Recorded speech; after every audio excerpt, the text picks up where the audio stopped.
আমার নাম অর্পিতা। বয়স ২১ বছর। দেখতে বেশ সুন্দর এবং বয়সের তুলনায় একটু পরিণত মনে হয়। আমার মুখের গঠন আকর্ষণীয়, গায়ের রং উজ্জ্বল এবং শরীরের গঠন স্লিম নয়, বরং মাঝারি। আমরা গ্রামে থাকি, তাই অন্যান্য গ্রামের মেয়েদের মতো আমিও সাধারণত সালোয়ার কামিজ পরি। আমি শুধু দ্বাদশ শ্রেণী পর্যন্ত পড়াশোনা করেছি এবং তারপরে বাড়িতেই থাকি। বাইরে থেকে আমাকে খুবই সাধারণ এবং সরল মনে হতো। ভিতর থেকেও আমি অতটা চালাক বা চতুর ছিলাম না। তবে সত্যি বলতে সেদিনগুলোতে আমি নিজের সীমা অতিক্রম করেছিলাম। জীবন আমাকে এমন কিছু অভিজ্ঞতা দিয়েছিল যা ভাবনার বাইরে। আমি অনেক দিন আগে একটি অভিজ্ঞতার মুখোমুখি হয়েছিলাম যা আমার মনে এখনও গভীর ছাপ রেখে গেছে। ঈশান ভাইয়ার সঙ্গে আমার পরিচয় এমন এক সময় হয়েছিল যখন আমার জীবনে অনেক একাকিত্ব ছিল। ওর সঙ্গে সময় কাটানো আমার কাছে খুব ভালো লাগত। ঈশান ভাইজা সবসময় আমার প্রতি খুব যত্নশীল ছিল, আর তার উপস্থিতি আমার মনকে হালকা করে তুলত। প্রথম দিকে যখন ওর সাথে সময় কাটাতাম তখন শরীরে যেন একটু বাড়তি চাপ অনুভব করতাম। মনে হতো যেন একটু বিশ্রামের দরকার। কিন্তু ধীরে ধীরে সবকিছু স্বাভাবিক হয়ে আসতে লাগল। সময়ের সঙ্গে সঙ্গে আমাদের মধ্যে এমন একটি রুটিন তৈরি হয়ে গেল যে সুযোগ পেলেই আমরা একসঙ্গে সময় কাটানোর জন্য উন্মুখ হয়ে থাকতাম। তবে বাড়িতে অন্য কেউ থাকলে আমাদের একটু ভয় লাগত যদি কেউ দেখে ফেলে। কিন্তু কেউ আমাদের সম্পর্কে কিছু সন্দেহ করত না, কারণ ঈশান ভাইজা সবসময় আমাকে দিদি বলে ডাকত। আসলে আমি বয়সে তার থেকে ১-২ বছরের বড় ছিলাম। তাছাড়া তখন শীতকাল ছিল, তাই সবাই ঘরে নিজেদের কাজে ব্যস্ত থাকত। আর ঈশান আমার মামাতো ভাই। রাতে সবাই নিজ নিজ ঘরে ঘুমাতে চলে গিয়েছিল। আমি এবং ঈশান ভাই আলাদা ঘরে ঘুমাতাম। একদিন রাতে দরজা বন্ধ করে ঘুমানোর পর হঠাৎ একটি ঘটনা ঘটে যা আমার জীবনে ভিন্ন একটি অভিজ্ঞতা এনে দিয়েছিল। তখন আমাদের বাড়ির এক সদস্য, আমার মাম, অনেক বেশি অসুস্থ হয়ে পড়েছিলেন। সেই কারণে আম্মু এবং আমি তাকে দেখতে তাদের বাড়িতে যাই। আমাদের নিয়ে আসার জন্য ঈশান ভাই গাড়ি নিয়ে এসেছিল। প্রথমেই সে এসে আম্মুর পা ছুঁয়ে সালাম করল। তারপর আমাকে দেখে অবাক হয়ে বলল, আপনি তো অনেক বড় হয়ে গেছেন। গাড়িতে করে আমরা বাসায় ফিরছিলাম। তখন সন্ধ্যা ৭টা বাজে। আমরা দেরি করেই রওনা দিয়েছিলাম, তাই সময় লেগেছিল। বাড়ি পৌঁছে দেখি মামা রান্না করছেন আর মাম বিছানায় শুয়ে আছেন। আম্মু রান্নাঘরে ঢুকে মামাকে বকতে লাগলেন, যখন এত সমস্যা ছিল তখন আমাকে আগেই জানালে ভালো হতো। এত কষ্ট করার কি দরকার ছিল? আম্মু রান্না করতে লাগলেন আর আমি মামিকে দেখে তার পাশে বসে পড়লাম। মামও আমাকে দেখে বেশ খুশি হলেন, কিন্তু তার শারীরিক অবস্থা খুবই খারাপ ছিল। কিছুক্ষণ পর আম্মু মামিকে খাবার দিলেন এবং নিজ হাতে তাকে খাইয়ে দিলেন। ততক্ষণে ঈশান ভাই আমাকে ডাকলেন। আমি তার দিকে তাকিয়ে জানতে চাইলাম কি হয়েছে। ঈশান ভাই আমাকে তার কথাগুলো শোনানোর জন্য অপেক্ষা করছিলেন, যা পরবর্তীতে আমাকে একটি নতুন অভিজ্ঞতার মুখোমুখি করেছিল। রাতে খাওয়ার জন্য যখন আমি ঘরে ঢুকি তখন ঈশান ভাই খাবার খাচ্ছিলেন। আমাকে দেখেই সে বলল, দিদি চলে আসুন, খাবার খান। আমি বললাম, না ভাইজা, আপনি আগে খান, আমি পরে খাবো। কিন্তু সে আমাকে জোর করেই বসালেন। আমিও খুব ক্ষুধার্ত ছিলাম, তাই বেশি আপত্তি করলাম না। আমরা মজা করে একসঙ্গে খাবার খেয়ে নিলাম, কারণ আমরা আসার সময় চিকেন নিয়ে এসেছিলাম। খাওয়া শেষ হওয়ার পর আমি আম্মুর ঘরে ঘুমাতে যাওয়ার জন্য রওনা দিলাম। তখন ঈশান ভাই বলল, দিদি যদি কিছু মনে না করেন তবে এখানে আমার ঘরেই ঘুমান না। আমি একটু অবাক হয়ে বললাম, না ভাইয়া, আমি আম্মুর কাছেই ঘুমাবো। কিন্তু সে বারবার অনুরোধ করতে থাকল। শেষে আমি বললাম, ঠিক আছে, এখানে থাকবো, কিন্তু আগে আম্মুকে জানিয়ে আসি। ঈশান ভাই আম্মুকে গিয়ে জানালেন যে আমি তার ঘরে থাকছি। এদিকে আমি আমার সালোয়ার কামিজ বদলে ঈশান ভাইয়ের দেওয়া লোয়ার আর টি শার্ট পরে নিলাম, কারণ আমার পোশাকটা একটু বেশি টাইট ছিল। আমাকে সেই পোশাকে দেখে ঈশান ভাই হেসে বললেন, দিদি আপনাকে এই পোশাকেও অসাধারণ লাগছে। তুমি এত সুন্দর কেন? আমি তাকে কিছু বললাম না, শুধু হেসে কথা ঘুরিয়ে দিলাম। এরপর আমি গায়ে চাদর দিয়ে বিছানায় বসে পড়লাম আর ঈশান ভাই নিজের চারপাইতে শোয়ার ব্যবস্থা করতে লাগলেন।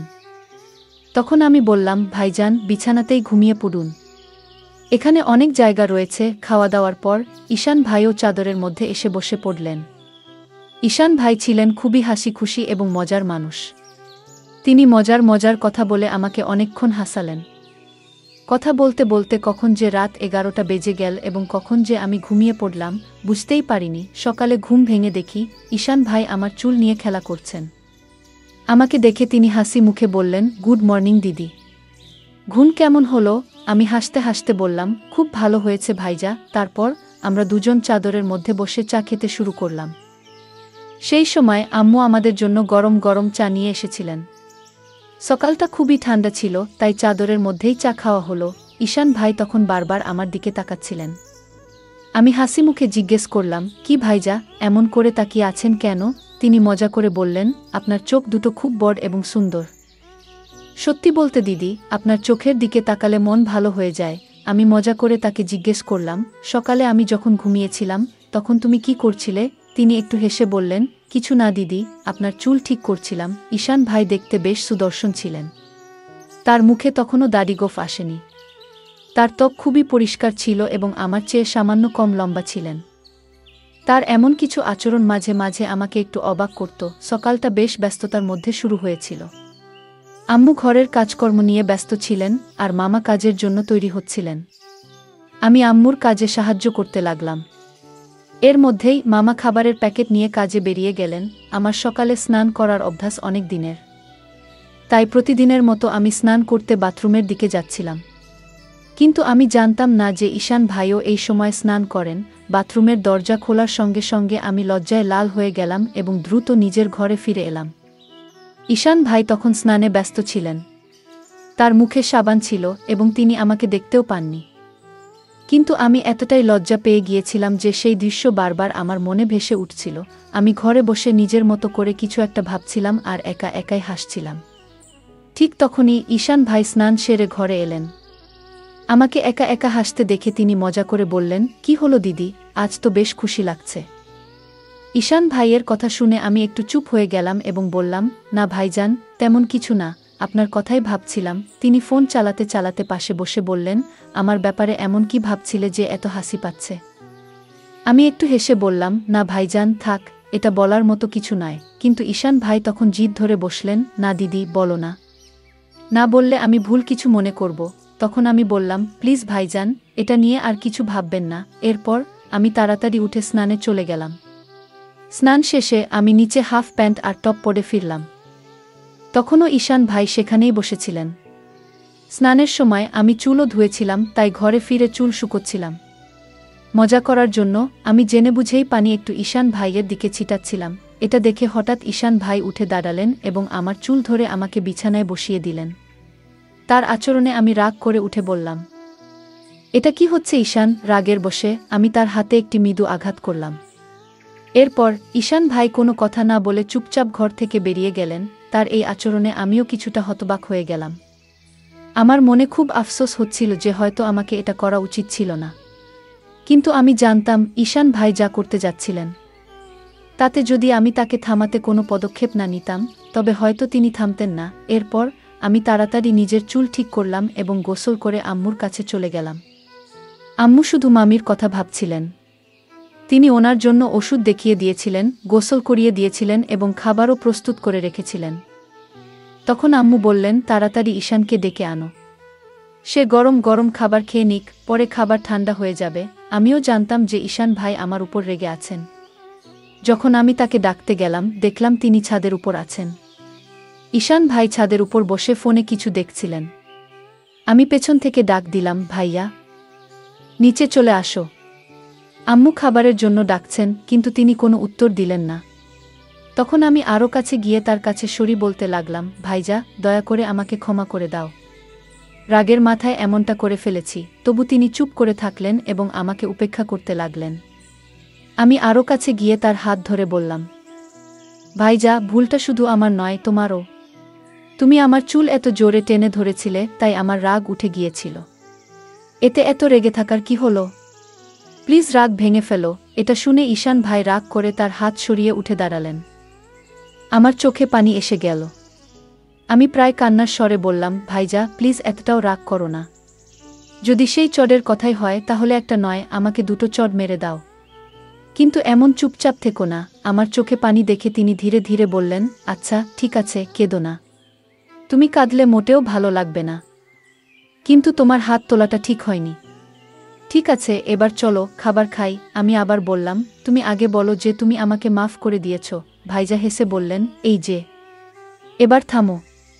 খুব বেশি মাফ চেয়ে ফেলেছ। এটা এত বড় ব্যাপারও নয়। চলো তাড়াতাড়ি নিচে যাই। আমরা দুজন নেমে আসার পর যখন আমরা নিচে গেলাম, আম্মু এবং মাম ইতিমধ্যেই খেয়ে নিয়েছেন। আম্মু তখন রান্নাঘরে কাজ গুছিয়ে নিচ্ছিলেন। আমি আর ঈশান ভাই একসঙ্গে বসে খাবার খেয়ে নিলাম। খাওয়ার পর আমি কিছুক্ষণ মামির পাশে বসে তার সাথে কথা বলতে শুরু করলাম এবং তার শরীরের খোঁজখবর নিতে লাগলাম। এরই মধ্যে আম্মু তার কাজ শেষ করে ফিরে এলেন। আম্মু এসে বললেন, আমি আর তোমার মাম পাশের বাড়ির আন্টির সাথে দেখা করে আসি, একটু হাঁটাহাঁটিও হবে, ততক্ষণ তুমি বাসায় থাকো। ঈশানকেও বলে দিয়েছি যেন কোথাও না যায়, আমরা অল্প সময়ে ফিরে আসব। এরপর আম্মু মামিকে নিয়ে বেরিয়ে গেলেন আর আমি মামার ঘর গুছাতে শুরু করলাম। তখন ঈশান ভাইও সেখানে এসে মজা করতে লাগলেন। আমি তাকে বললাম, ভাইজা প্লিজ একটা জিনিস এনে দাও। ঈশান ভাই বললেন, বলো দিদি, কি আনবো? তোমার কি ভালো লাগে? তখন আমি বললাম, আমার জন্য একটু চকলেট এনে দাও, চকলেট আমার খুব পছন্দ। ঈশান ভাই মুচকি হেসে বললেন, ঠিক আছে, তুমি ঘর পরিষ্কার করো, আমি চকলেট নিয়ে আসি। ঈশান ভাই চকলেট আনতে বেরিয়ে গেলেন আর আমি আবার ঘর পরিষ্কার করতে শুরু করলাম। ঘর গুছানোর সময় আমি যখন মামির আলমারি খুললাম, তখন দেখলাম সেখানে মামির মেকআপের অনেক জিনিস রাখা আছে। সাজগোজ করার প্রতি আমার ভীষণ আগ্রহ থাকায় সেগুলো দেখেই আমার মন নেচে উঠল। সময় কাটানোর জন্য আমি মামির সাজগোজের জিনিসপত্র নিয়ে তৈরি হতে শুরু করলাম। একটু একটু মেকআপ করলাম, তারপর মামির ঝুমকা আর গয়না পরে নিলাম। আলমারির উপর দিকে ঝুলিয়ে রাখা মামির শাড়িগুলোর মধ্যে একটি লাল শাড়ি বের করলাম এবং তা পরতে শুরু করলাম। যখন ঈশান ভাই চকলেট নিয়ে ফিরে এলেন, আমি তখন পুরোপুরি সেজেগুজে একেবারে নতুন বউয়ের মতো তৈরি। চুল খুলে নিয়েছি, লিপস্টিক লাগিয়েছি আর হাতে চুড়িও পরেছি। ঈশান ভাই যখন ঘরে ঢুকলেন, আমাকে এমন সাজে দেখে একদম হতভম্ব হয়ে গেলেন। তার মুখ থেকে শুধু বের হলো, দিদি তুমি তো অসাধারণ দেখাচ্ছ। আমি তার কাছ থেকে চকলেট নিয়ে বিছানায় বসে খেতে শুরু করলাম। ঈশান ভাইও পাশে বসে গেলেন আর তার চোখ আমার উপর থেকে সরছিল না। তখন আমি বললাম, ভাইজা এত তাকিয়ে থেকো না, এতে আমি অস্বস্তি বোধ করছি। ঈশান ভাই হেসে বললেন, কি করব দিদি, তোমার উপর থেকে চোখ সরানোর মনে হচ্ছে না। তুমি শাড়িতে এত সুন্দর দেখাচ্ছ যে মনে হচ্ছে যেন সত্যি কোনো পরী। এরপর মজা করে বললেন, মন চাইছে তোমাকে বউ বানিয়ে ফেলি। আমি বুঝতে পারছিলাম সে মুহূর্তে তার মনে কি চলছিল, কিন্তু আমি হালকা হাসি দিয়ে বিষয়টি অন্যদিকে ঘুরিয়ে দিলাম। আমি মজা করে ঈশান ভাইকে বললাম, তাহলে আর থেমে কেন? বলো, আমাকে স্ত্রী বানিয়ে কি করবে? ঈশান ভাই একটু হেসে বললেন, থাক দিদি, জানি তুমি ইচ্ছে করেই ভান করছো। আমি তখন বললাম, তুমি কি তাহলে তোমার দিদিরই সুযোগ নিতে চাও? জানো, যদি আম্মু জানেন বা মামা জানতে পারেন আমাদের কি অবস্থা হবে? ভাইয়া বললেন, দিদি এত ভাবনার কিছু নেই, আমরা তো ঘরেই আছি আর কেউ জানতে পারবে না। তুমি শুধু একটা বার হ্যাঁ বলো, আমি সব সামলে নেব। আমি মুচকি হেসে বললাম, তাহলে আগে বলো, তুমি কি আমার এই শাড়ি দেখে এত কথা বলছো, নাকি আগে থেকেই এমন ভাবনা ছিল? ঈশান ভাই হেসে বললেন, সত্যি বলতে তুমি যখন এসেছো তখন থেকেই মনে হচ্ছিল তুমি যদি একবার রাজি হও সব সহজ হয়ে যাবে। আমি মজা করে বললাম, ঠিক আছে, যখন তুমি চাও আমি তোমার কথা শুনি। তাহলে তোমার দায়িত্ব ভালো করে পালন করো। এই কথায় ভাইয়া খুব খুশি হয়ে বলল, ধন্যবাদ দিদি, জানতাম তুমি আমাকে না করবে না, তুমি সত্যিই সেরা। আমি বললাম, থামো তো, এত প্রশংসা করার দরকার নেই, আর সন্ধ্যায় আমার জন্য চকলেট আনতে ভুলবে না। ভাইজা বলল, ঠিক আছে দিদি, যা চাইবে সব আনবো, একটু অপেক্ষা করো। ঈশান ভাই বেরিয়ে যাওয়ার পর আমি একটু অস্বস্তি অনুভব করলাম। যখন তিনি ফিরে এলেন, আমি বললাম, ভাইজা এই মুহূর্তে আমার একটু অসুবিধা হচ্ছে, সন্ধ্যায় এ বিষয়ে কথা বলবো, আর এখন আমাকে সময় দাও, ঠিক আছে? কিন্তু ঈশান ভাই আমার কথায় থামল না। সে শান্ত গলায় বলল, দিদি এত ভাবছ কেন? ভয় পাওয়ার কিছু নেই, সব ঠিক থাকবে। তবে যদি তোমার অস্বস্তি হয়। আমি মুচকি হেসে বললাম, অস্বস্তি হলে তুমি চোখ বন্ধ করে নিতে পারো, তাই না? আমিও চোখ বন্ধ করলাম। সেই মুহূর্তে ঈশান ভাই কিছু বলতে যাচ্ছিল, কিন্তু ঠিক তখনই দরজায় হঠাৎ করাঘাতের শব্দ হলো। আমরা দুজনেই থমকে গেলাম। কিছুক্ষণ পর বাইরে থেকে আম্মুর গলা শোনা গেল, কেউ কি ঘরে আছো? দরজা খুলবে না? আমি সঙ্গে সঙ্গে বিছানা থেকে উঠে দাঁড়ালাম, কারণ আমি শাড়ি পরে পুরো সাজগোজ করেছিলাম আর উপরে ছিলাম মামির ঘরে। ঈশান ভাইয়েরও মেজাজ পুরো নষ্ট হয়ে গেল, কিন্তু ভাইয়ার মুখ দেখে আমার ভেতরে ভেতরে হাসি পেয়ে যাচ্ছিল। তৎক্ষণাৎ আমি ঈশান ভাইকে ঘর থেকে বের করে দিলাম, নিজেও শাড়ি খুলে নরমাল কাপড় পরে নিলাম, তারপর আবার ঘর গুছানো শুরু করলাম। এদিকে আম্মু জানালেন, মামিকে বারান্দায় বসিয়ে রেখে সোজা রান্নাঘরে গিয়ে চা বানাতে ব্যস্ত হয়ে গেলেন।